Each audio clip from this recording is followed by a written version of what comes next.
What's up, everybody? This is the Sports League podcast, back for another week. The host, Alex Leak, and we got Amanda on the show. Amanda, week 12 recap, and a really fun week with Thanksgiving football, and then, great football on Thanksgiving and Friday, but then Sunday and Monday didn't disappoint either. No, I mean, we have a couple new classics to add into the lineup this year. The Packers game was the most watched Thanksgiving game of all time, the Packers at Lions. There was a great weekend of football. Yeah, and what I'm thankful for this year is I'm thankful for the NFC North bailing me out so that I'm only 6 games back. I easily could have been 9 games back, so I'm glad for the chaos of the black and blue division. Yeah, it's been an interesting week for them. I mean, I kind of pick against the Packers when I think they might have a chance, so that way I'm kind of hedging my bets. So if they lose, but I get my pick right, like, oh, at least I got my pick right. But if they win, like, cool, my team won, but I got my pick wrong. So I try not to pick them unless I'm 100% sure they can win a game, because then it's just heartbreak both directions for me. Good. I hope you keep picking against the Packers, and I'm going to keep picking them, and that's how I'm going to get back into this thing. All right, we'll see. Are you going to pick them against the Chiefs this weekend? Maybe. You never know. Uh-huh. All right, we'll see. All right, let's get to Sunday. Starting off with the Saints at the Falcons, the battle for first place in the NFC South. Both teams coming off the bye week. Desmond Desmond Ritter returning as starter. Derek Carr healthy.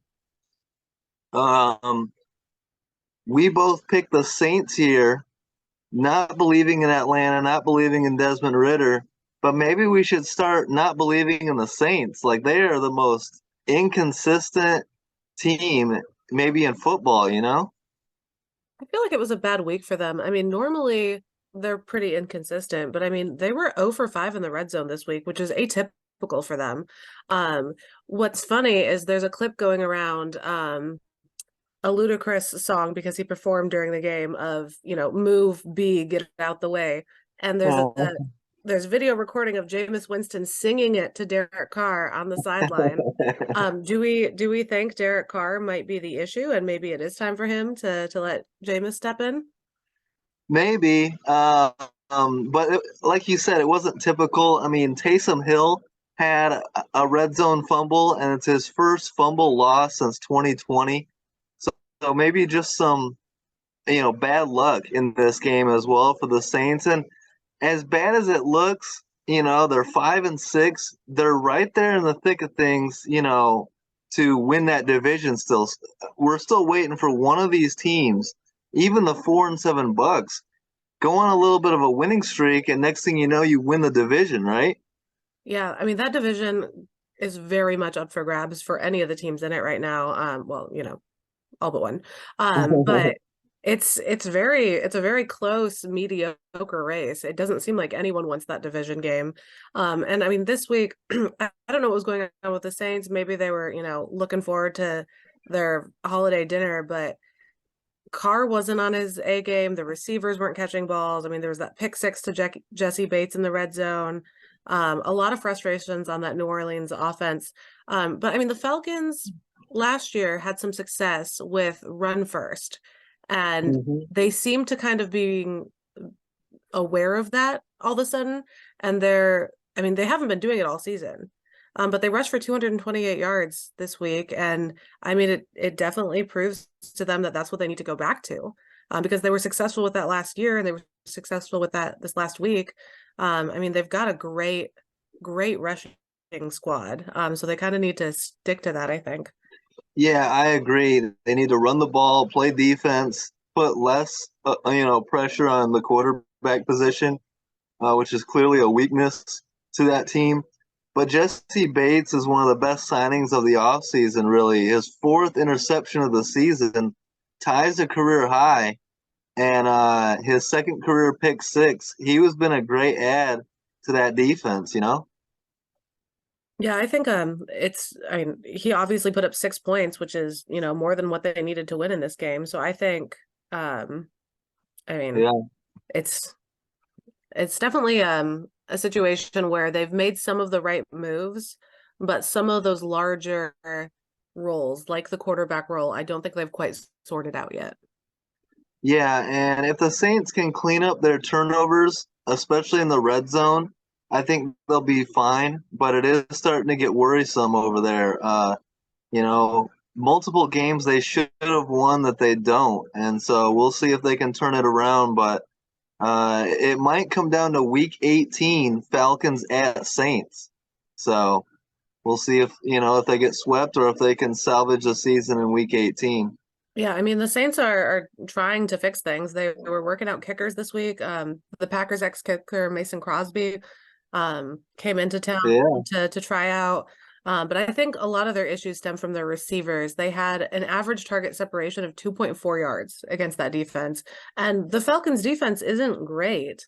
But there was just something going on in New Orleans this week, and I think we'll see in the next couple weeks if that's something that's, legitimate. Because I mean, they've been hot and cold all season, but I mean, maybe it is an actual issue, or maybe they'll sort it out and pull ahead in the division down the stretch.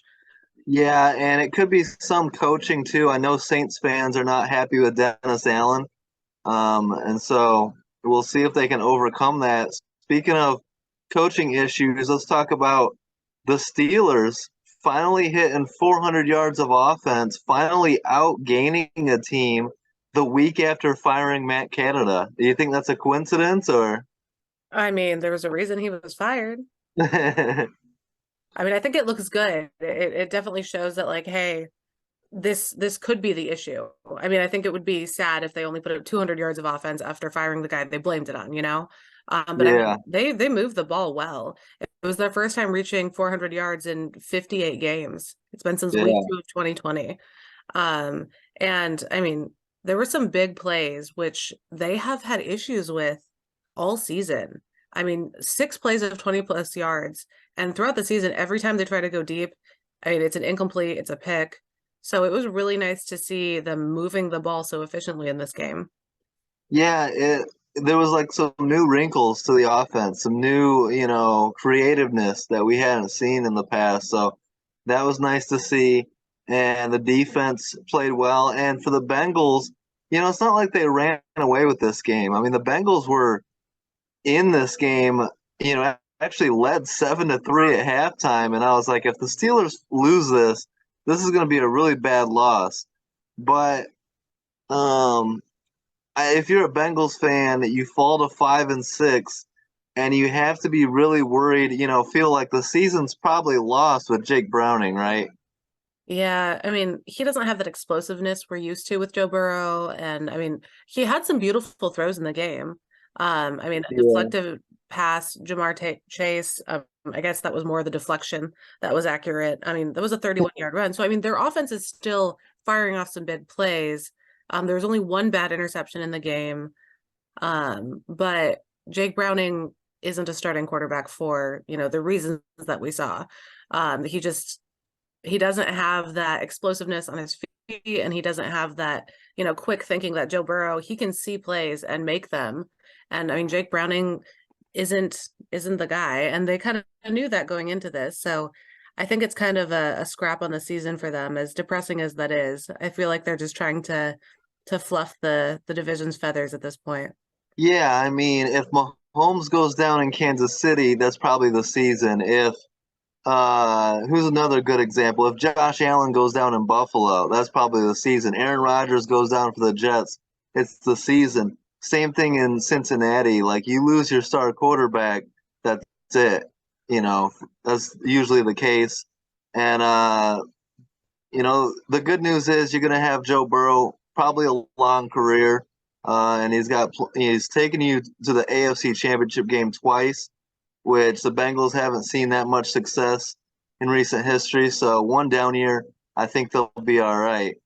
But big win for the Steelers, and I think the addition bringing back Pat Fryermuth off of injury, I believe he's on injury reserve, 9 catches for 120 yards. He helps open up that Steelers offense as well.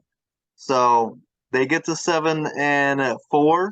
They're battling with the Browns, and we'll see if they can make the playoffs. They're right in the thick of things. So It'll be interesting following the Steelers the rest of the year. Yeah, one thing I noticed on the other side of the ball is we've talked about, Jake Browning coming in. When you bring in a backup quarterback, you should lean on the run game. But I Hmm. mean, that run game for Cincinnati was completely non-existent. They had Yeah, 11 carries for 25 yards. I yeah, mean, they haven't reached 70 yards in the in 3 out of their last 4 games.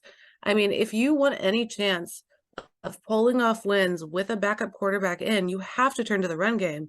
And I mean, Zach Taylor has not committed to doing that. And it's evident in, how these games have been going for them. yeah. And I'm not a huge Zach Taylor fan either. He comes from the Sean McVay coaching tree, and I feel like those guys could rely on the run game more. And one thing that could help the Bengals, imagine the Bengals get Joe Burrow back. You got Jamar Chase and those weapons. Imagine adding a guy like Derrick Henry to that offense. How difficult it would be to defend then, you know? Oh, that would be dirty. Yeah. So something to keep an eye on if you're the Bengals going forward. Maybe upgrade that running back position and yeah, use it. Right? You got even Joe Mixon's good. Use him. Yeah, he was Um, underutilized in this game for sure. And just a shout out, I know we know TJ Watt is good. Once again, he had an amazing game, 2 sacks, 4 QB pressures, but he just joined Reggie White as the only players with 90 plus sacks over their first 100 career NFL games since they started tracking individual sacks in 82. So shout out to that's TJ Watt for that because I mean he's been great to watch since he got to the league, yeah. and he's continuing to be an insane playmaker. Yeah, absolute badass. I wonder if he ends up, I mean, he's already in the same conversation as JJ Watt. I wonder if he ends up being the better brother, which is pretty crazy to think about. I mean, I thought Derek Watt was the best Watt brother. No. Sorry, Derek. No hate. No hate. How about the battle of rookies in Tennessee? I mean, that game was interesting. Yeah. I think it was one of those situations where it it seemed like it was going to be a really close game. You and I both picked it correctly. Picked the Titans to pull it off. But I mean, kudos to that Titans defense. Yeah. I I mean, the focus of the story was the rookie quarterbacks and those offenses.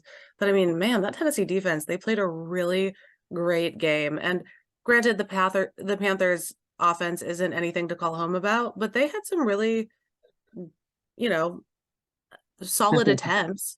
But that defense prevented Carolina from making it past midfield on 4 possessions in the late in the game. And I mean, they had a good game. Yeah. We were kind of concerned this game would be a hot mess, but it wasn't actually that bad.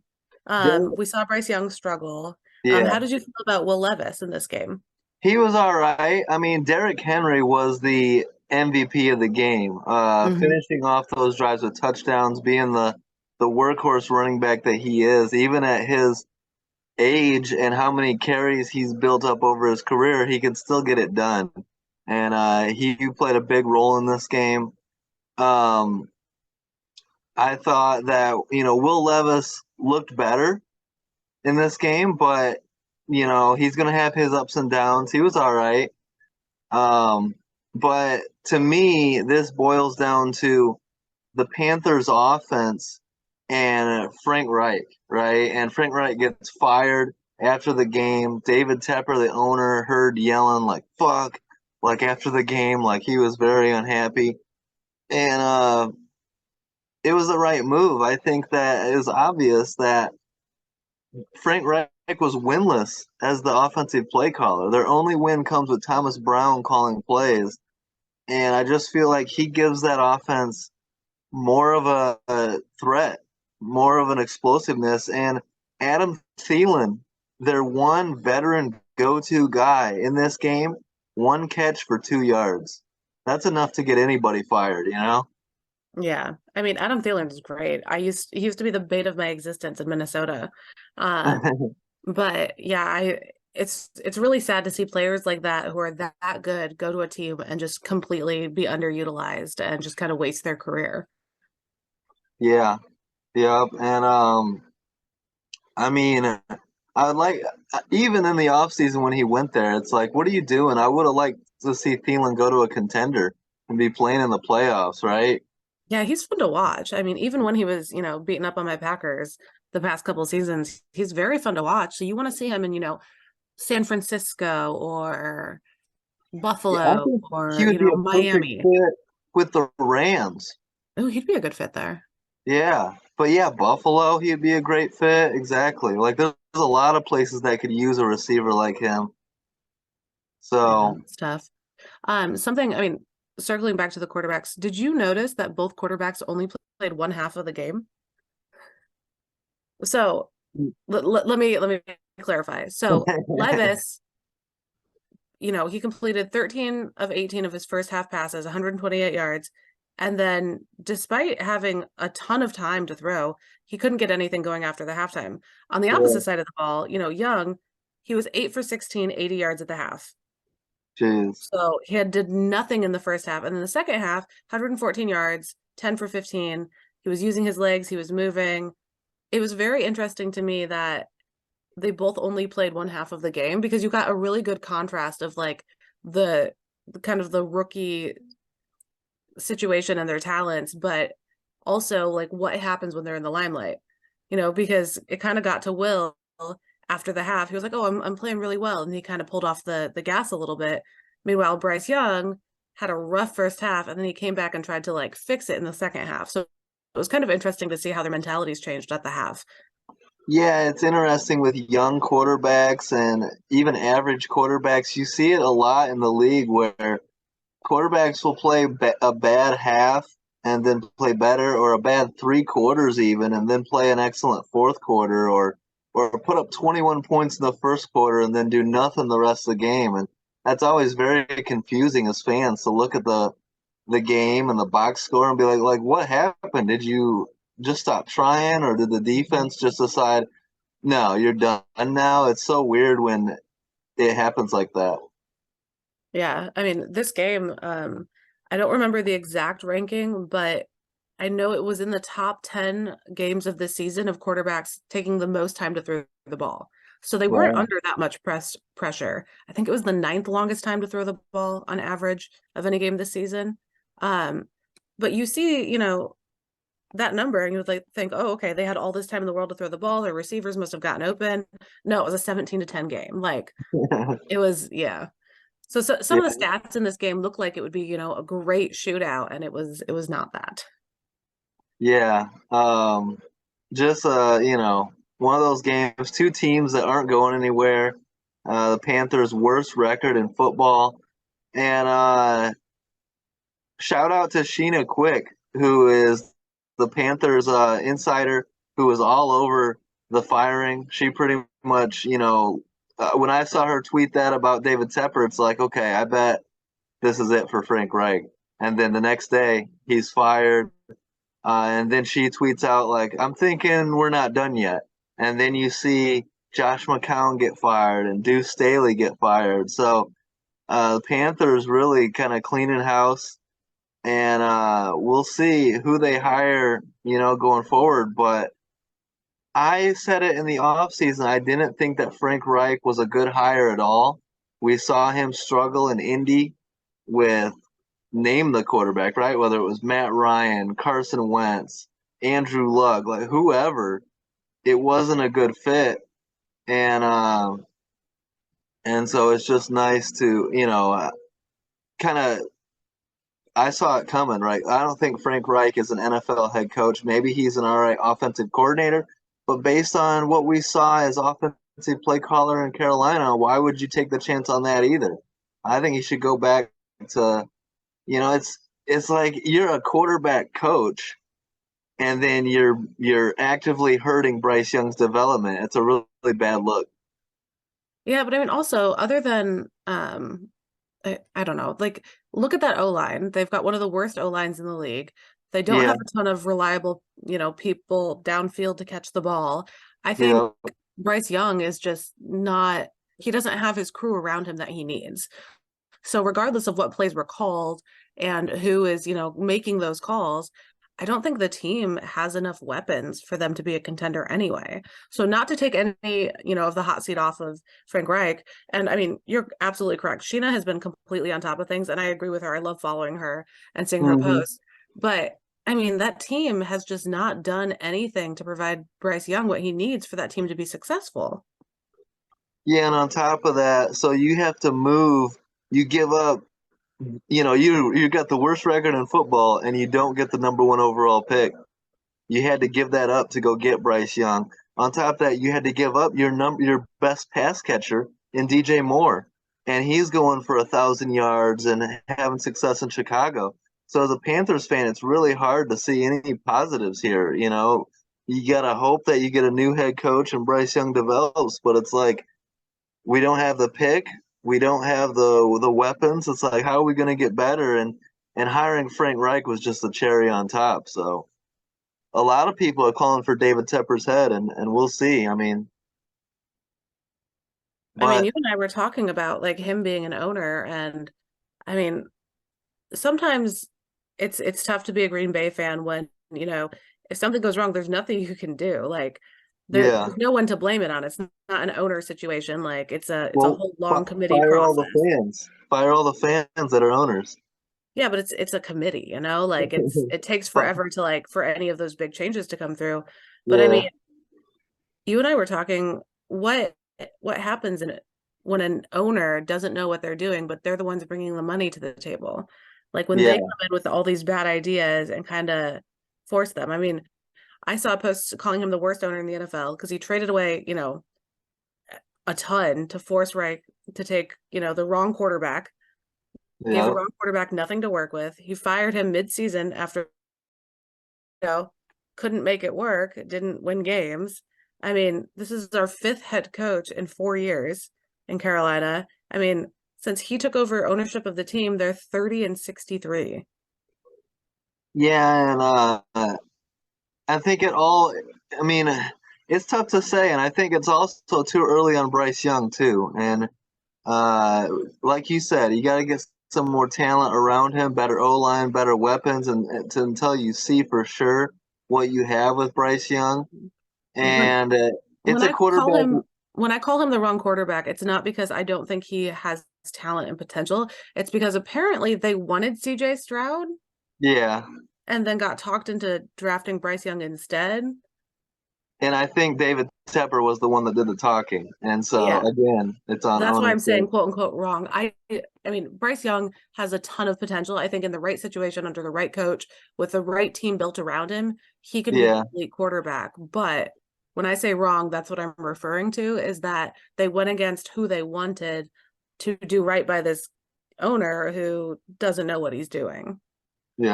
it's tough. It's difficult, and there's a lot of moving parts and a lot of issues in Carolina right now. So we'll see if they can get it turned around. But let's talk about your boy Baker Mayfield at the Colts. Man, that was a tough game to watch. Yeah, And I don't think anyone, you know, is really picking Gardner Minshew to come in and play a good game. But I mean, that was a very good defensive game for the Colts. I mean, and we weren't sure what they would look like after waiving Shaq Leonard because there was some, hmm, locker room drama. He was a good guy. They did a standing ovation and a video tribute for him during the game, which was really great. There doesn't seem to be any hard feelings between him and the team and the fans, which is really nice to see when a veteran player leaves by, getting waived like that. rare. Um, Yeah, it's very rare. It was nice. So a lot of respect, mutual respect there, which I love. But I mean, the Colts won that game. They forced two turnovers. They held Tampa Bay to under 300 yards, pressured Baker Mayfield the whole game. He was pressured 16 times. There were 6 sacks, strip sack in the game's final minutes. Ronnie Harrison picked him off. And that was Ronnie Harrison's Colts debut. So that Colts defense looked great. And I think they won that game for them. I know most of the focus in this game was, Baker Mayfield. This is a game they need to win if they want to hold on yeah, to their season. But guess not. yeah. And he got hurt early in this game with an ankle injury. Left the game, went back to the locker room, came back, played the rest of the game, but maybe that injury affected him a little bit.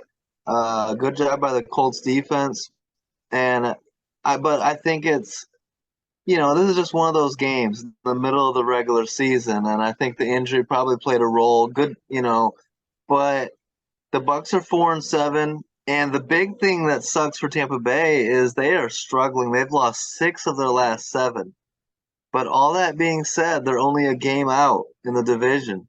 So as bad as they've been playing, and I'm really unhappy with their defense. And Hmm. Devin White had a chance to stop Gardner Minshew from running in for a touchdown and completely whiffed.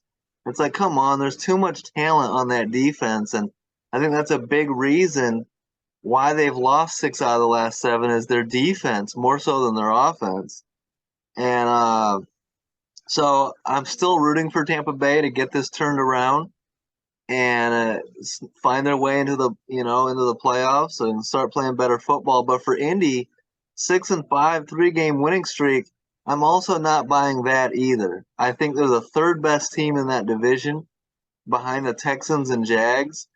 And on top of that, Jonathan Taylor gets hurt in this game, injures his thumb, and is expected to miss 2 to 3 weeks.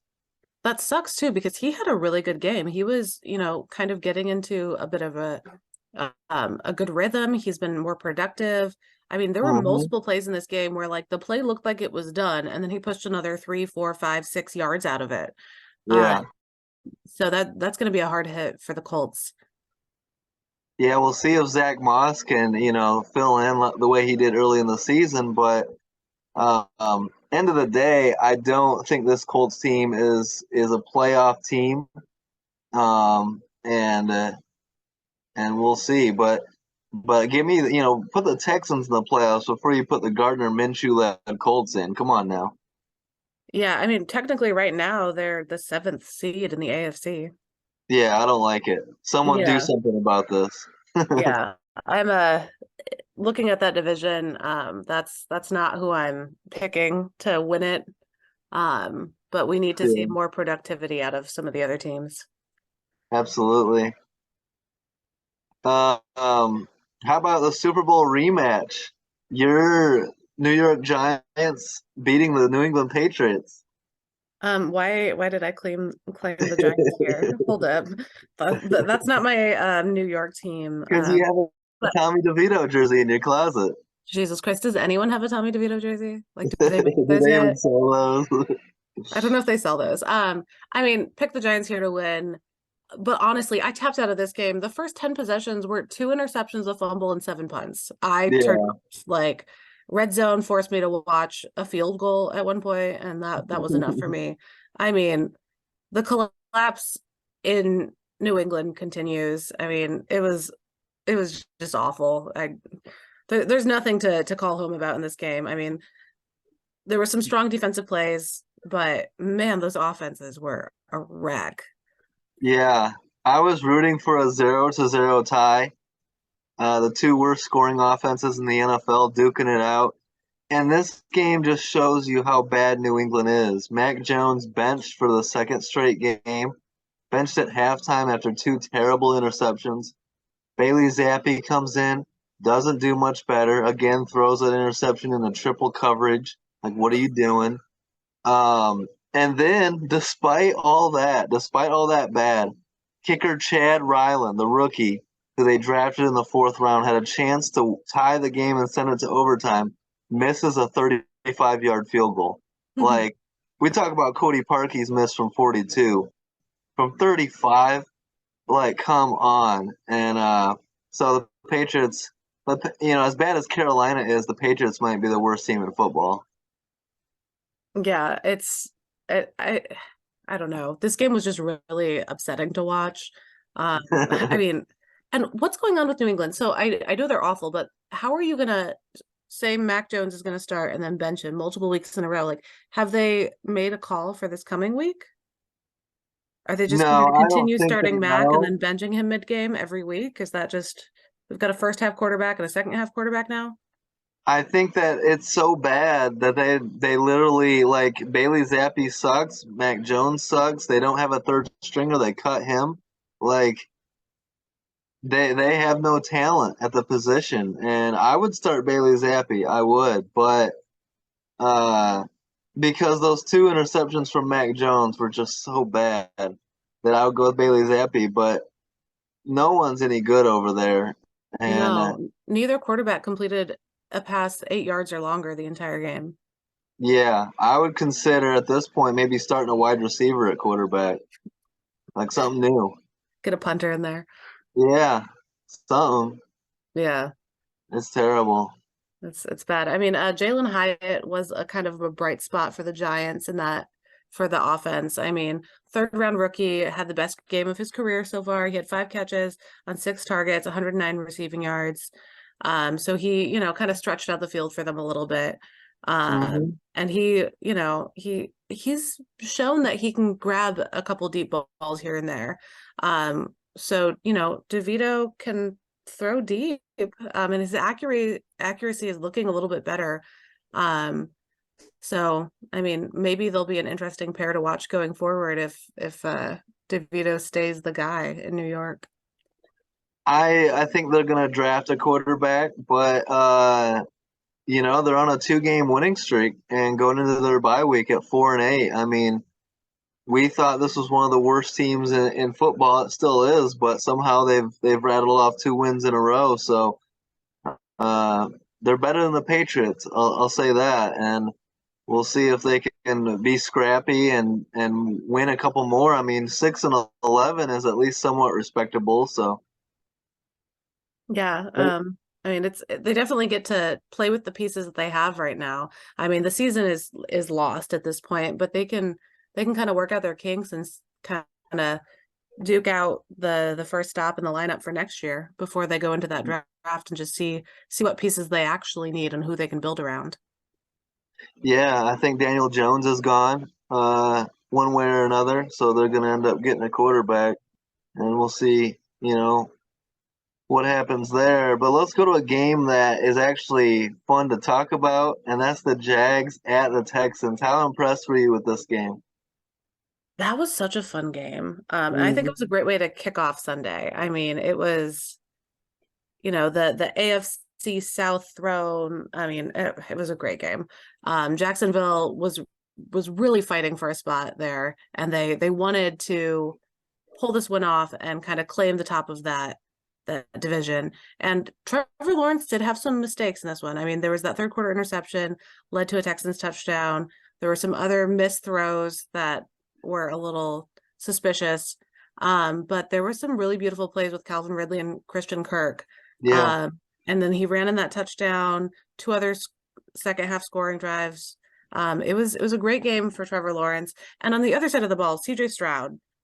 He looked like he was going to pull off another amazing comeback. And he's been so fun to watch this season. So I was kind of rooting for him, even though I picked the Jags, because I mean, his comebacks have been really fun to watch. And Yeah.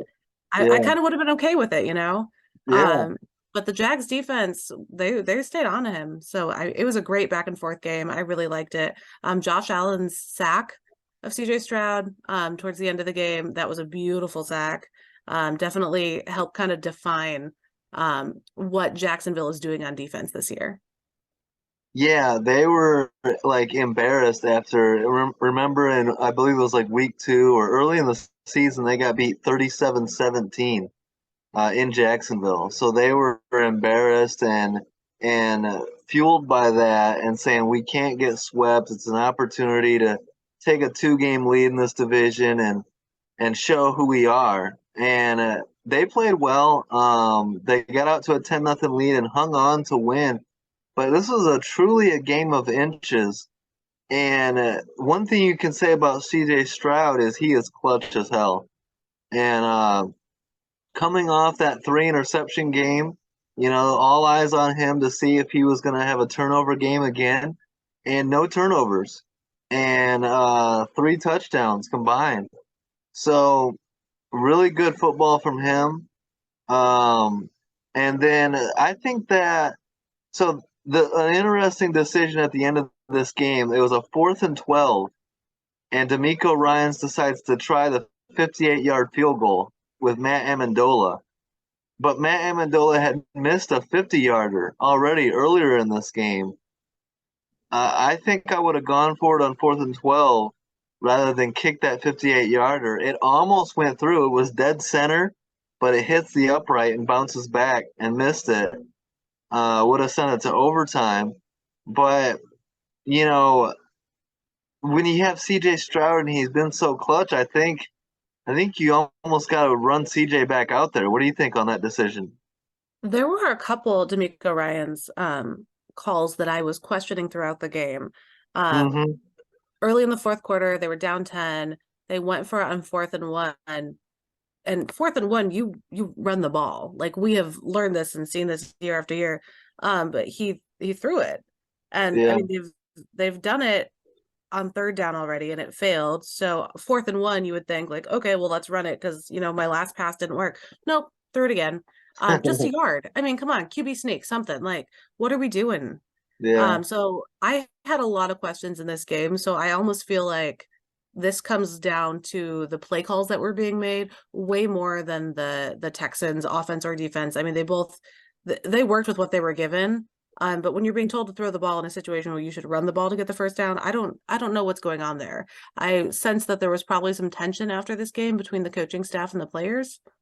Yeah, and D'Amico Ryans is an excellent coach. He's built up, I believe the Texans weren't supposed to be good this year, so I think he's built up enough goodwill with his players that they're gonna ride with him and they're gonna support him.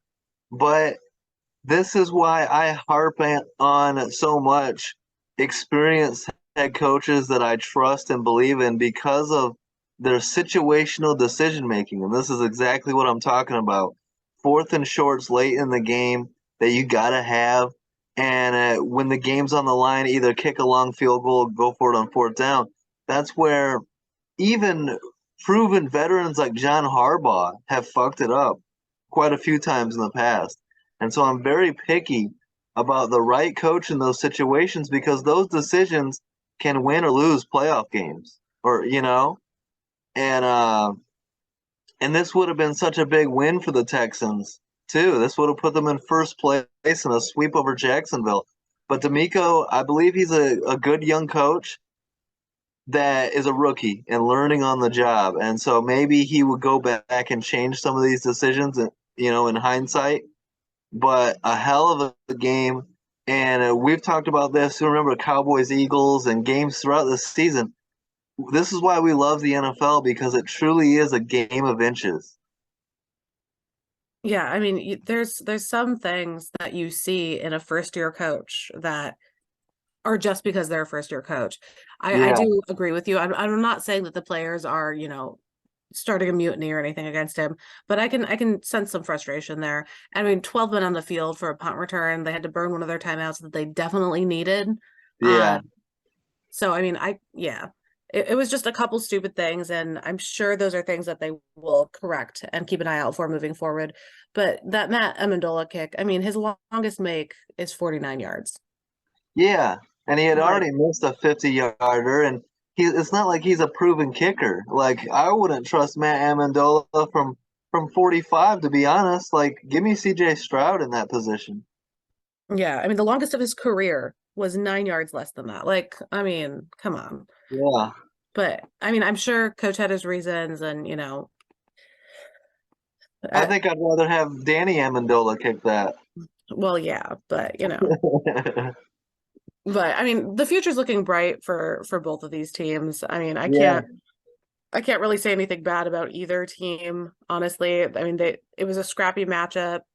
I think there's going to be I mean, there's going to be some debate back and forth about who the better quarterback is for these teams. These young quarterbacks are so fun to watch as they're developing and starting these. I mean, we had Peyton Manning, Tom Brady, Aaron Rodgers back in the day, and we've had Mahomes for a while now. So it's just nice to see these young rivalries kind of growing this season. Absolutely. I want to see Lamar versus Mahomes in the playoffs this year. Trevor Lawrence is going to be an absolute star, and yeah, this is going to be one of the best rivalries in football going forward. The AFC South is going to go through C.J. Stroud and Trevor Lawrence, and That's going to be a lot of fun to watch in the future. Um, let's talk about a veteran quarterback that is rebounding and showing flashes of his old self, and in Russell Wilson. And look, it was a punchline for a while. Let Russ cook, and jokes about what he's cooking, right? All of a sudden now, the Broncos are on a 5-game winning streak, and it's not like they barely beat the best defense in football. They kicked their ass. Impressive win for Denver on Sunday. So I got off my Russ hate train and hopped on the bandwagon. So I do think the Broncos were the better team in this matchup. They are heating up and clicking in all the right places at all the right times. And I mean, it was both sides of the ball. It's not like their defense pulled the win off or their offense. Like that Cleveland defense has been great all season. They were beat up on Sunday. I mean, Russ didn't even have to like carry the team on his back, which he has They were, done before. yeah. But he was finding open receivers. That Browns defense didn't have really any answer for them. And you know, it They was a were great running game. on him too. It was surprising. Yeah. So I have my issues with Russ that are, you know, my personal issues, but I do think some of the issues in this game are some play calling issues that I saw on the Brown side of the ball. Um, they were rushing really well early on Sunday, and then in the second half they stopped, which we've seen, you know, last week when Kansas City lost, they ran all over in the first half, and then the second half they stopped running the ball. Yeah, I So don't get it. I mean, and And when you're starting a backup quarterback, I mean, DTR, he's a youngin. I mean, he's a rookie. You should design a run game that supports him in his role. Like he is not that veteran quarterback that you can trust to throw it downfield and make these amazing accurate catches yet. So let him rely on the run. That's what you need to do mhm. to help these rookie quarterbacks win. And they just strip that away in the plays in the second half, which I just don't understand. Absolutely. And whether it's, even with Deshaun Watson, run the ball, you've got Kareem Hunt, you've got Jerome Ford, you've got a great offensive line. You don't want to put it all, especially on Dorian Thompson Robinson, who ended up getting hurt and knocked out of this game, and then PJ Walker, too. Like, I don't understand, especially with a dominant defense. You want to play to the strength of your defense. And when you run the ball and take time off the clock and play ball control, that's the way to keep your defense rested and keep Russ and that offense off the field. Like, I don't understand the mindset of these coaches and play callers at times at all. Um, but you said it, credit to that Denver defense, right? Like, as impressive as Russell Wilson has been and Cortland Sutton and Javonte Williams, that Denver defense that gave up 70 points to Miami is no longer doing that. And now they're one of the better defenses in football. We saw that Broncos Vikings game where those are two defenses that have really come on of late, and Denver appeared to be the better one in the end. And this Broncos team, 5 straight wins, and they look like a playoff team as of right now. We'll see if they can keep it rolling. Yeah, I mean, that defense held the Browns to 162 net passing yards, 42 attempts. I mean, Cleveland was forced to settle for field goals on 2 different red zone trips that ordinarily for them would have been touchdowns. And I mean, the Broncos defense played really well. So we'll let Russ cook. I'll give them that point. But Denver has come so far in the past 6 weeks. Mm-hmm. They have really addressed a lot of their issues. And I mean, this leads me back to the coaching conversation. When you have a head coach who knows what they're doing and Yes. can see the needs of their team and address those and work on those issues. I mean, Denver didn't look like much the first few weeks of this season, but they got their swagger back, man. I mean, they've been playing so well, and I think that's, you know, one of the perks of having a coach like Sean Payton who knows what he's doing. Yeah. Look, I love to hate on coaches. I'm very particular about coaches, and that's why when the Broncos hired Sean Payton, I said it was the best hire they could have made. Like, that's how you turn around that team. That's how you turn around Russell Wilson. You get a proven winner in Sean Payton, and it started off slow, but now look at it. 1-5 start, and everyone was hating, and now look at it. And you're even seeing the national media now who was hating on Sean Payton for those comments about Nathaniel Hackett earlier in the offseason now say, well, shit, Sean Payton has turned this Broncos team around. Russell Wilson's looking like Seattle Russ. And what's Nathaniel Hackett doing? He's got one of the worst offenses in the league. So narratives have a way of coming full circle, and it's fun to see the national media, turn around on some of their takes. Yeah, I mean, I'm not that I've turned around on it. My issues with Russ are just solely personal. I've never doubted him as a player. Yeah, But like this game, I mean, the Denver, so this is from NFL Research. I'm just gonna read this so I don't mess it up. The Broncos defense has allowed nearly 20 fewer points per game in their last 6 games compared to their first 5 games of the season, in which they allowed an NFL worst 36.2 average points per game. It yeah, would be the largest improvement in points per game allowed in the first 5 games of a season compared to the rest of the season in NFL history if those numbers hold. yeah. So, I Crazy. mean, that is quite the turnaround. Yeah. Credit to Vance Joseph. And that's the thing too, is Sean Payton's not going to let the team panic.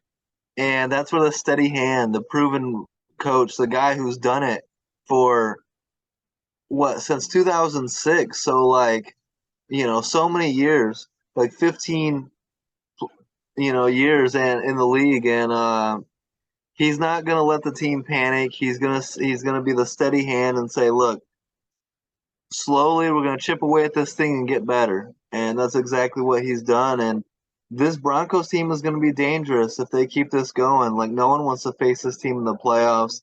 They've got dudes on both sides of the ball. They've got a quarterback that's won a Super Bowl before. They got a head coach that's won a Super Bowl before.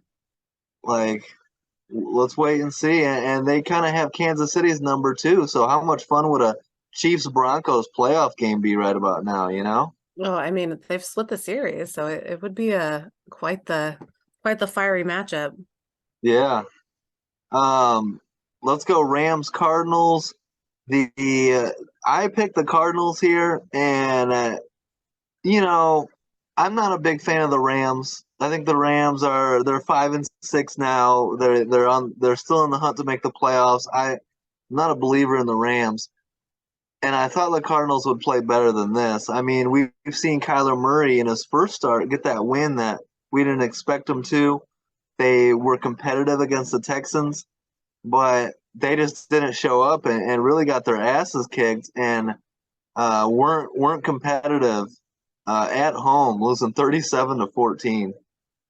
Yeah, I think what really boosted the Rams win here was the return of Kyron Williams from his ankle injury. Oh He yeah, posted his career high 204 scrimmage yards, scored 2 touchdowns. I mean, that was their season highest point total for the year. And yeah, he just really brought it back. He was ready to be back on the field, and he had such a great game. I picked the Rams, but I thought it would be a much closer game than this, yeah, because the Rams they're not as good as their record, or not as much better than the Cardinals as their record would make you believe. Um, yeah, but this, sorry, this game was definitely something I thought would be a lot more back and forth. I mean, both teams came out, scored touchdowns to begin the game, and I thought it was going to be a back and forth kind of shootout situation, but it quickly went awry for the Cardinals. yeah. And how about that Cardinals defense with Jonathan Gannon running the show? Not so good. So No, it was Cardinals not a fall to good day for two them. and ten. Rams are just a game behind Seattle in the NFC West and still in the hunt to make the playoffs. So it'll be interesting down the stretch. I don't believe in the Rams, but maybe they can prove me wrong. But no, I don't think the Rams are making the playoffs. No, I mean, they do have a good defense. I mean, they've been really good against the pass, and we saw Mhm. Arizona try to go pass heavy in this game, and it came back to bite them. I mean, and we know they've got a lot of individual talent on this team. I mean, Aaron Donald, insane always. Yeah, But what's interesting about that division is you say they're just behind Seattle. Seattle's been having a rough go of it lately. Yeah, it's true. So Yeah. that division's going to be kind of interesting coming down the stretch. Yeah, they might. I mean, they might make the play. I'm not gonna pick them to make the playoffs, but even if they do make the playoffs, they're a First one and round and out. out. Yeah. Yeah. Another game that I thought would be better, and yeah, I thought the Raiders could get it done. Raiders Chiefs, and the Raiders get out to a 14-0 lead. Josh Jacobs breaks off that big touchdown run, and I was feeling it. And the Chiefs proved me wrong though with 17 second half points. Really shut me up and shut the doubters up. After three straight scoreless second halves and just 5 points per game this season, this was what I expected coming out of the bye. We didn't see that against Philly, but against a weaker Raider defense, they really showed up and showed out in the second half and put this game away. And I mean, I think playing the Raiders, like the Chiefs looked really good in this game, Hmm. because they were playing the Raiders, but that win could be what they needed to kind of get back into their stride because we know the Yeah. Chiefs are a good team. They're a Super Bowl team. They haven't made a lot of changes since their Super Bowl appearances. So I think they just kind of needed to remember who they were. And they looked good in this game, so we'll see if that sticks. But one thing that was interesting was some of these catches, we haven't been seeing Patrick Mahomes really utilize Travis Kelce in the past couple of weeks as much as he used to, but he had some great throws to him again. And I mean, Rashee Rice had his best game so far. He caught Yeah. 8 passes for 107 yards, his first game over the 75-yard mark. So that's the first Chiefs rookie wide receiver with over 100 receiving yards in a game, since Dwayne Bowie in week 10 of '07. Nice. So I think it's a good game for them to kind of remember who they are. And, if it sticks coming down the stretch, they could be heating up at the right time. Yeah, 100%. I was upset at this game, but you can't. The Chiefs, and that's the thing is the Chiefs are definitely capable, and they're definitely going to be a tough team to beat in the AFC. They're absolutely in the hunt every year with Mahomes and Andy Reid. And how about Andy Reid becoming the first coach in NFL history to have the most wins all time for two different franchises? That's crazy. He's Yeah, just a consistently great coach. yeah.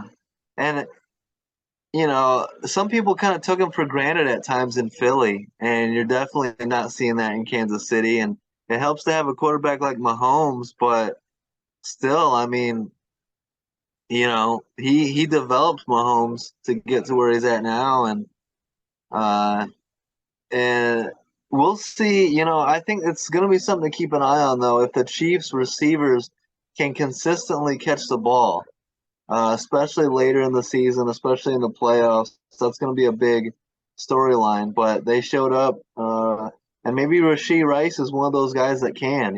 Stop throwing it at Valdez Scantling and Kadarius Toney, and maybe just go to Rashee Rice and Kelce.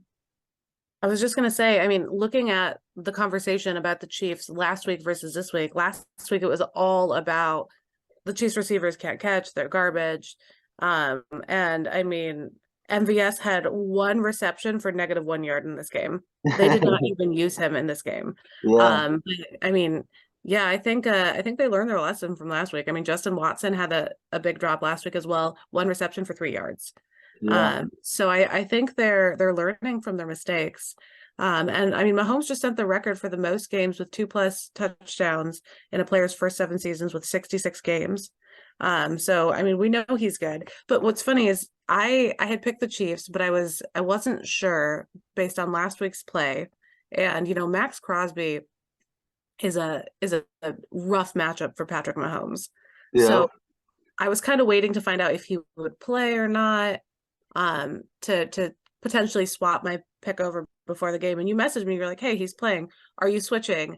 And I just kind of, no, I didn't at the last minute. I just kind of had a feeling. And I'm glad I stuck with it. But I will say, I have been waiting for Josh Jacobs to have a game like this all season for the Raiders.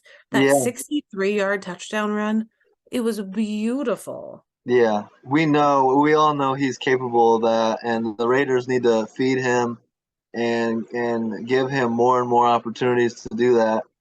And yeah, I'm mad at you for not switching your pick there. So, but you got the win. I did. So up to six games now. I mean, the probability in that is pretty low. Speaking probabilities, the probability on that play by Josh Jacobs being a touchdown was 0.1%. Yeah, So he's a that it was monster. stunning. I mean, he was 3 yards past the line of scrimmage, one defender, and ran straight past him. It was beautiful. Yeah. Um, Marcus Peters gets cut by the Raiders. We'll see who picks him up. The Raiders go into their bye week at 5-7 after starting 2-0 with interim coach Antonio Pierce. Now they've lost two in a row, and I think Pierce gave them a nice spark, and it's not Josh McDaniels anymore, so let's go win. And they're also playing two easy opponents. Now I think they're coming back down to earth a little bit. The Raiders aren't a playoff team, and I think this is more so of who they are. I don't see them winning more than 7 or 8 games. So Yeah. So I mean, we've talked about a couple games that, were kind of not blowouts per se, but definitely very one-sided. Let's talk about a super close game this week. An instant classic, this one. I mean, oh Bills yeah. Bills at Eagles overtime, 37-34 final score. I mean, it was insane. And I have seen all the memes about, oh, they changed overtime rules for Josh Allen. He still can't win an OT. First of all, they changed overtime rules for the postseason, not the regular season. And second, Josh Allen did nothing wrong in this game. He ran the ball, he threw the ball, he was accurate. I don't think any of that was his fault. I think the defense didn't step up for the Bills when they needed to. Well, I mean, this was a very hard fought game, and like we said, it's a game of inches, and for Jake Elliott to hit that 59-yard field goal just to force overtime, I mean, he might be the new Justin Tucker, right? Like, I know you love Justin Tucker. No, I said that during the game. Yeah. I said, who do you think And you were? Jay Tuck? And then Jay Tuck missed that 45-yard. yeah, Yeah. I So, I mean, mean, the it the doesn't rain get has ended, man. it doesn't get much more clutch than that, just to force overtime. Um, but there's storylines all over this game, and it was super hard fought. I don't know. I mean, that one interception by Josh Allen was big, but he also played a great game, and maybe Jalen Hurts. I mean, he might be the front runner for MVP right now. It's almost like the Eagles and Jalen Hurts right now refuse to lose, and they do just enough to find a way to win every week. Yeah, and some of these games, I think a lot of people had the Eagles pick to kind of win this one pretty solidly, maybe 7 to 10 point win. But they've had some really close matchups, and I mean the Bills really, really showed up this week. They were very desperate. They wanted this win, and they played very well. But we know Hurts is clutch. I mean, I think he should be the one of the MVP front runners. I mean, 3 touchdown passes. He ran in 2 touchdowns himself. I Mm-hmm. mean, he's such a great athlete all around. So it's hard to find anything bad to say about Hurts in this game. Yeah, and this is such a deflating loss for the Bills. Like to play this well, to have the lead, have a 17-7 lead, have a 24-14 lead in Philly in a game that no one really expected you to win. And you know, to be in position to be up 31-28 with less than 2 minutes to go, to have an opportunity to win this has got to sting just as much, damn near just as much as losing that AFC Championship game. Like you do so much, and you almost pull off a huge win that you need, and you can't quite get it done. And your defense once again drops the ball. Well, And honestly, it shouldn't have gone to their defense. There was that play that was that deep touchdown pass their first possession in overtime, and a touchdown wins it on the first possession in OT, which would have been, a nice comeback for Josh Allen because that's how he's lost postseason games. Mhm. Gabe Davis, it looked like the play call was a corner route, but I think it was he an he option route, and he ran the corner route. Josh Allen threw a yeah, post, and I yeah. mean, Gabe Davis was 6 yards away from where the ball landed, and he would have been wide open. And that's one of those where situational awareness is key because it looked like Josh Allen was saying, like the blitz, they're coming all out blitz. Just get Hmm. your head around, right? Get your head around right away so that you know where I'm going with this ball.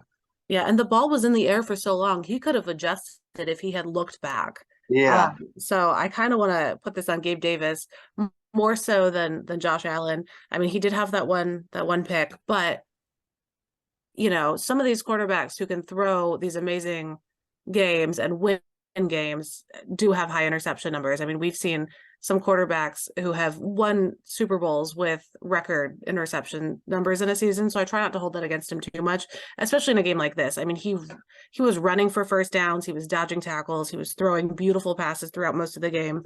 One bad pick, but I mean, Josh Allen this week compared to the turnover city he's been the last couple weeks, it was such yeah. an improvement for him and that full Bills team. That's what I was just gonna say. Is there are games when you can absolutely criticize Josh Allen for his turnovers. Like we've seen it in this season where his turnovers have played a big role in a couple of their losses. This is not one of them. Like one interception against a very good defense, and he balled out. But this loss sucks, and they dropped to 6-6, and they're currently 10th place in the AFC.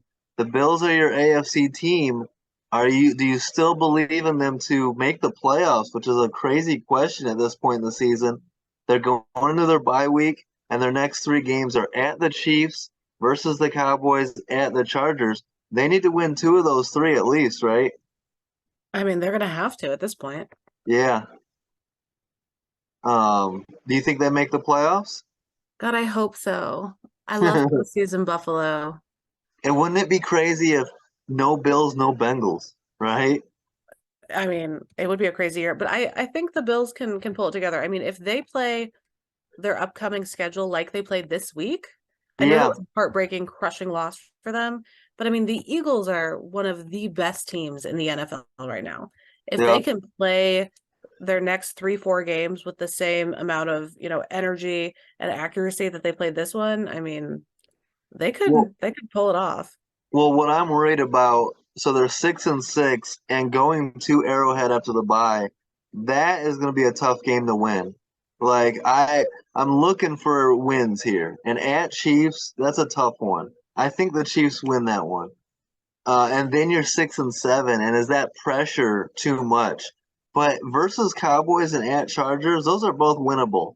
So even if you fall to 6-7, you can get back to 8-7 and carry a two-game win momentum into some easier opponents and finish the year strong. Maybe finish 10-7, but uh, they got to prove it. And so if you're 6-7 and you're versus a good Cowboys team in Buffalo, you better play your best football there and win that, or else. It really might come down to that Cowboy game. Yeah, and I mean the Chiefs aren't as good as we thought they were coming into the season. I mean, Yeah. they've lost 2 of their last 4. The teams they've beaten are the Dolphins and the Raiders, who we have, had issues with all season. I think this game against Green Bay this week might show who the Chiefs really are. Because Where's that at? Is that in Green Bay? that's a good question. Give me one second. That's I going to thought it play was a at big Arrowhead, role. but I'm not sure. Yeah, No, it's in Green Bay. that's big. Green Bay's hot right now too, and Hmm. there's gonna be a lot of talk about Patrick Mahomes and Jordan Love. So get ready for that. Yeah, I mean, you look at some of their number comparisons, and it doesn't look like Jordan Love would be on par with some of these other quarterbacks, but his numbers are actually pretty solid. Yeah, yeah. I mean, I might take Green Bay in that one, but Bills at Chiefs.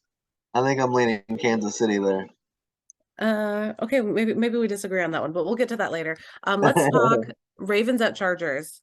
Um, Yeah. Um, we both agreed Ravens, and I think it's becoming more and more clear who these two teams are. I think we know. The Ravens are elite on offense. Lamar's playing some of the best, probably the best football of his career, honestly. He's got more weapons around him than he's ever had. Mark Andrews goes down, and Isaiah Likely, plugs into that tight end position and does well. And then that defense in Baltimore is elite. And then on the other side of the ball, the Chargers suck, and they're 4-7, and I think they missed the playoffs, and I think it's about damn time they fire Brandon Staley because they're too good to be this bad. Yeah, I mean, 10 points, 4 takeaways. It was rough. I Six think, turnovers if you include the turnovers on downs too, but yeah, four turnovers. yeah. Well, I think you make a great point when you say that the Ravens are guilty of kind of playing down to who they're playing. Yeah, Like I mean, this was a perfect example of that. Like the Ravens didn't look great, but I don't think they needed to put on a show. yeah. Like they were just taking it easy, cruising, keeping their players safe. It was obviously not a struggle for them at all. Um, but yeah, it looked like it was an off day for the Baltimore offense, but I just don't think that they felt the need to exert themselves that hard.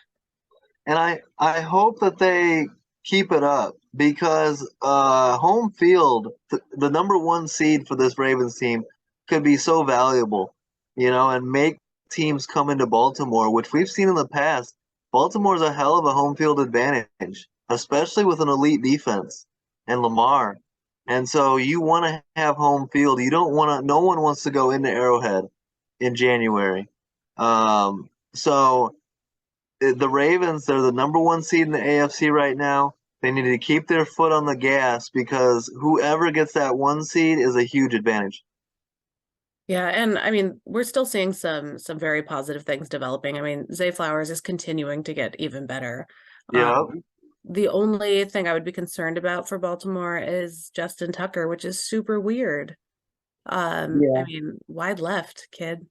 My That's prediction is come playoff time, you're going to see the old Justin Tucker. I think he's going to be clutch. I hope so. I love Justin Tucker. I have always loved him. He's been my favorite kicker. Mason Crosby burned me once in the postseason, and every time that boy got near the ball, it gave me anxiety. But I mean, can't miss Tucker. It's very weird to see him miss. So I'm hoping he gets, back to his groove for the postseason because this Ravens team is insane. Well, if you're two teams, if you're the Ravens and you have any concern about Justin Tucker, let's say he misses another kick here before the playoffs, an important kick or something, or the Niners, and I'm not sold on Jake Moody, that rookie over there either. Hmm. Robbie Gold is sitting on a couch somewhere. He's 40 years old, but he's never missed a playoff kick. I would bring in Robbie Gold as insurance. I mean, Mason Crosby is out visiting teams right now. Well, So don't side with the. Who is he visiting? he was Oh, the visiting the Saints. Saints. Well, they might make the playoffs. Don't sign anywhere that's not going to make the playoffs, Mason. Yeah, I mean, he's too old to do that. He's 39. Like, nah, he wants to go to the postseason. He's not Yeah, doing shit for 3 weeks. No. exactly. But good win, Ravens. Yeah, 9-3. They're balling. They're a lot of fun to watch. That's my AFC team with the old Roquan Smith over there knocking people out. And how about rookies Keaton Mitchell and Zay Flowers balling? I know. Zay's been so fun. He was my favorite in the draft, so it's so nice to see him kind of stepping into his groove. And he was all over the place in this game. And that touchdown celebration of throwing the bouquet, so bad. Solid dad joke. You loved it. Lamar didn't. Oh, I mean, when I say so bad, it's just cheesy. Like that's some dad joke shit. Like, oh, flowers with the bouquet. Like, oh, the real knee slapper. Like that's a joke I would make and then like apologize for. Did you like the second one, where he pretended like he kicked the game-winning goal in soccer? I love him. He's so funny. Um, I told someone, and they kind of laughed at me. I said Zay Flowers. I know he's a rookie, but you look at his speed and his footwork and what he can do on the So fast. field. He's damn near unguardable. And someone kind of laughed and were like, "He's not unguardable." Do you agree? I think he's damn near unguardable. He's got a little Almost Tyreek Hill to him. was gonna say, show me someone who's guarded him this season. Yeah. Like he looks like Tyreek Hill. I absolutely agree with you. He's so speedy. Like That kid, Tank Dell is in that same yes. conversation. Like they're so fast and so good with their footwork. It's like no one wants to try to defend that one on one. I mean, my cheesy ass said it's convenient that Tank Dell's initials are TD. I mean, he's so good. Yeah, I have to put up with that in the messages. Yeah, y'all, all of our viewers, you guys are kind of saved from my bad jokes and my puns and shit. Alex gets them all day, every day, football shit in our chats. So you're I welcome never that you say don't have to anything hear all of cheesy it. either. I'm the cool guy. Sure, sure, sure. Which is why my lead is now 6. It would have been more, but the Bears decided to win a game The Bears. with 4 field goals. Wow, Minnesota. I don't know what to say in this one. Josh Dobbs had a horrific game. 185 yards, 4 interceptions, worst start of the season. He looks like a career backup quarterback, which is so weird because we thought he was the Messiah. Um, but Well, it was not his game. It was a rough time. I mean, yeah. the Vikings thought he was Jesus Christ, but the rest of us knew that eventually this isn't sustainable. Eventually, Oh Josh yeah. Dobbs is not even Kirk Cousins level. Like he's going to come back down to earth at some point, and maybe getting Justin Jefferson back will help. He's supposed to be back after the bye, but um, yeah. I mean, even by Dobbs standards, that was a bad game. 4 interceptions. It easily could have been 5 with a pick six You that know what's Derek interesting Johnson though? dropped. I know that we want to accredit him his previous wins since getting to Minnesota, just being like beginner's luck or whatever. But the play calling in this game looked very much play action Kirk Cousins style setup. Yeah, It yeah, looks like they are trying to, or Kevin O'Connell is trying to force him into Kirk Cousins' role and not adjusting plays for what Dobbs' specialties and where where he is better at things. and So I yeah, was kind of curious about that. and to that point, even when he was running the ball all crazy in his first 2 starts, those were more so broken plays. None of those were play designs, right? Yeah, well, he didn't know any of their plays. He didn't know any of the Yeah, players' names. and it was almost better for him. Yeah, I think they've taken away what he's good at is thinking on the fly, making the play when he needs to make it, using his legs. And I Yeah, think them forcing him into this, play action Kirk Cousins role is limiting the areas where he excels. yeah, yeah. Asking him to be a drop back passer is not who he is. And then did you see that deep ball late in the game to Jordan Addison, and he leads him out of bounds? Yes, that Yeah. was that was upsetting. That's a Madden play where you just spike the controller because you're like, the hell? Like you threw it deep, keep it in bounds. What are you doing? Yeah, it was just, 2 feet too far. Uh, Yeah. but I mean, on the other side of the ball, like, yes, the Bears won, but what the hell is going on offense? I mean, Well, the and I'll Bears, tell you exactly. I'll let tell you me, exactly what's going on offense. It's Luke Getzey. Take your oh boy my back. God. You can have Luke Getzey for free. He is trash.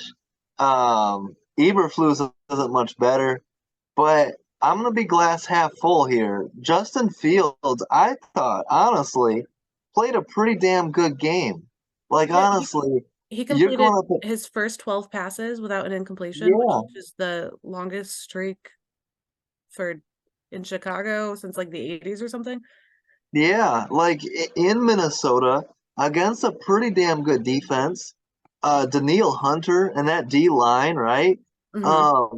I thought Fields did a good job escaping the pressure, uh, and creating plays. And those those 2 fumbles he had in the fourth quarter were killer. And I'm not going to excuse those. You can't do those.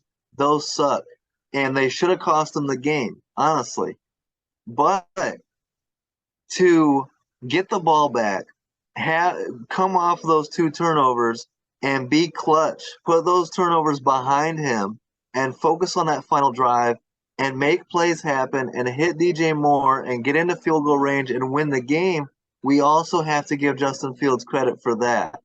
And as a Bears fan and as Bears fans who are watching and deciding whether or not Justin Fields is the guy going forward, that's a positive. Like, eliminate those two fumbles, and that's a very good game for Justin Fields. And I feel like I feel like the beginning of the game, he was under a lot of pressure. He didn't have time to make good throws. So I kind of yeah, forgave him for that. But then in the second half, he was kind of gun shy. I mean, there were situations where he just needed to sling it and he was kind of holding back. I could see him doubting himself a little bit. So I think he has talent. I think he was in his head a little bit in this game. I mean, but yeah, it's the first game the Bears have won without scoring a touchdown since week 5 of 93. So, I mean, Jesus. they're still doing interesting Chicago things.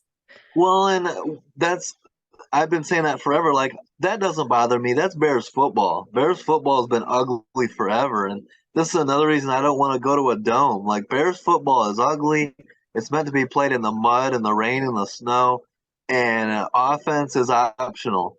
And as long as you bring the defense, you'll be in most games. And as long as you take the ball away, like we did last night, you'll be in games. And Cairo Santos, 405 kicking, hits the game winner, came through in the clutch. Justin Fields as well. DJ Moore is balling. We're a bad team. We're not going anywhere this year. All we're looking at is Justin Fields' development. And I think Fields it will take a major step forward if you hire motherfucking Jim Harbaugh. Uh, No, you can't let's have get Luke. him. Yeah, we need him and get Luke Getzey out of here. I mean, Amanda, let's be honest. Jim Harbaugh's leaving Michigan, whether it's Chicago or not. Okay, well, when we win the championship, I will be Okay, more likely that's fine. to concede and let him leave. Yeah, exactly. Look, my prediction is Michigan over Georgia in the Natty. Okay, I'll take it. I mean, we're number 2 right now. Yeah, Nothing makes me happier than Ohio State dropping to what, number 6? yeah. Mm, yes, stay down there, please. Anyway, but let's wrap this up. But real quick, I mean, Chicago Bears, give that kid an O-line. You Yeah, cannot answer any questions about Justin Fields when he is being completely sacrificed by that O-line. They're the worst team in the NFL in pressure rate allowed. 43.8% of yeah, plays he's under pressure. That's fucking insane.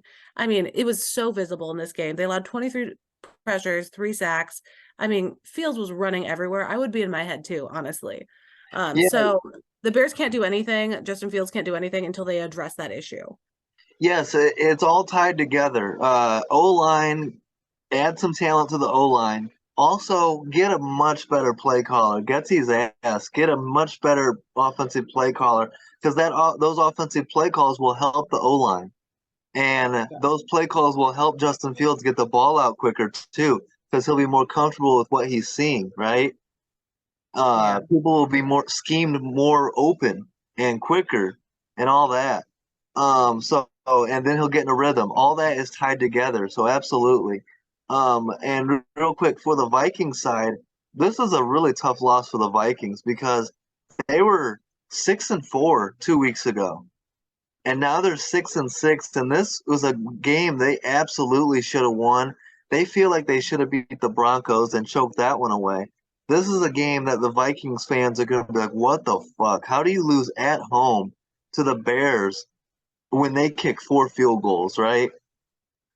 It's almost Um, like the magic they had last year of winning all those one-score games is the yeah, complete opposite this year. Every yeah, time it comes down to the wire, they let it slip away. yeah, And I mean, and something about losing Kirk Cousins, I mean, you kind of assume that's it for the season, and then you have glimmers of hope, which is almost worse. yeah, Then just like, yeah, that sucks. Maybe next year, but then Dobbs comes in and like, okay, Pastronaut, and then you come back down to earth. The rocket crashes, and it's kind of back to reality again, which kind of sucks a little bit extra. you talk about that all the time, like the false hope. Like the Oh my team gets God. you believing, and then it comes Fucking Green crashing Bay in down. every single game, man. But I agree with you that Dobbs is your best chance. Like Kevin O'Connell said, they're going to evaluate the quarterback position and consider going to some other guys. Absolutely Darren not. Hall, really? No, Josh Dobbs gives you the best chance to win. Just play call more to his strengths, run the ball, play defense. Don't ask him to be a drop back passer, and maybe you can finish 9-8 and sneak into the playoffs. Jaren Hall or whoever the hell you got back there is not taking you to the playoffs. Yeah, so I mean, we could harp on NFC North teams forever.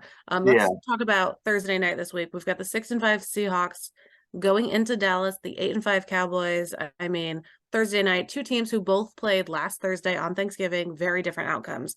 We saw the Cowboys dominate the Commanders the entire game, 45-10 victory. And Seattle, meanwhile, got destroyed at home. They lost 31-13 to the San Francisco 49ers. Really tough divisional matchup for them. I mean, the Cowboys are one of the hottest teams in the league right now.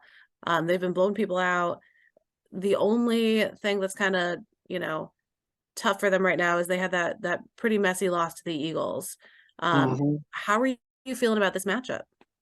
Normally, I would pick the Seahawks every time. I don't believe in the Cowboys normally. And this is, it feels like a Seahawks type of come up and bite you in the ass type of win here. Cowboys are feeling themselves. Seahawks are desperate. No Kenneth Walker. I don't like that. Seahawks are on a 2-game losing streak and have been struggling of late. Lost to the Rams. I thought they would look better against the Niners than they did. They looked really bad in that game. Dallas is feeling themselves on a 3-game winning streak. And shout out Micah Parsons, who responded to my tweet this last week. So for that, Micah, I'm finally going to pick your team. Let's go Cowboys. I mean, I'm picking the Cowboys this week too. Just because, I mean, at home, the Cowboys have been a menace this season. Yeah. They have won by a combined score of 205-60. They're on a 13-game win streak at home. I mean, Seattle was like basically carried off the field after that. I mean, it's been bad for them. They've lost 3 of their last 4. They're no longer being considered like that NFC elite, level of teams. They sport a winning record, but their last month of football has not been great. Yeah, and you And got Geno Smith, Geno with that an shoulder injured injury. throwing arm. So Yeah. I got to pick the Cowboys here. I just think they're a more complete team. They're a better team recently, and they're at home, and they've been ridiculously good at home. Seattle would love to break that at-home winning streak, but I just don't think that they're complete enough right now. Maybe a healthy Geno Smith, maybe with Kenneth Walker back, could have a shot, but I just don't see it. Yeah, and look, week 12, Thanksgiving, I was in the giving spirit, so I picked a lot of upsets, and you came in and took advantage of that. And I don't like being down 7 games, so I'm gonna keep it at 6. So I'm gonna take the smart pick here and pick Dallas, and the comeback is on. So Okay, well, stay we've got tuned on a that. lot of evenly matched up games coming up for our picks for the rest of the week when we do our next episode on Friday. So I'll be intrigued to see how those play out. Yeah, I'm gonna talk you into picking some upsets and take advantage of it this week. So, Nah, maybe but down 10 by next week. absolutely not. All right, everyone. Thanks for listening. We appreciate you guys tuning in and, you know, giving us your Yeah. comments and feedback on our lame jokes. Okay, my lame jokes and Alex's bad picks. Absolutely appreciate the support, guys. Don't forget to like, subscribe, leave a comment. Stay tuned. We'll try to get some interviews coming up here soon, and follow along for the stretch run. The playoffs right around the corner. Good shit as always, Amanda, and have a great week, guys. Peace out.